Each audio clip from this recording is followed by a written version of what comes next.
So Betty Friedan was one of the most important women in history. Though she's not talked about a lot, I'm going to tell you why she's so important and why she should be MVP. So, she was born February 4th, 1921 in Illinois. Her parents were both Jewish, from Hungary, and from Russia. She grew up super successful. She went to Smith College and Berkeley University. Later, she wrote for the leftist and labor union publications. She decided to write an article about housewives and how they didn't feel respected and how they weren't happy within their lives. On her 15th college reunion in 1957, she talked to these housewives and took surveys on them and wrote an article called "The Problem That Has No Name." She got a lot of positive responses, especially from the housewives, how they didn't feel like they were alone within this struggle. She kept researching this, taking surveys, doing surveys on people, and she wrote her book, The Feminist Mystique, which is one of her biggest accomplishments.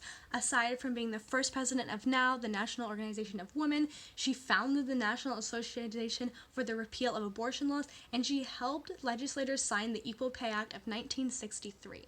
Now, her biggest accomplishment was the feminist mystique, and it's so important because it brought light to the problem that housewives and women all over were facing. It forced politicians and men to talk about this problem, make it out in the open, so they could realize we need to be fighting for women's equality.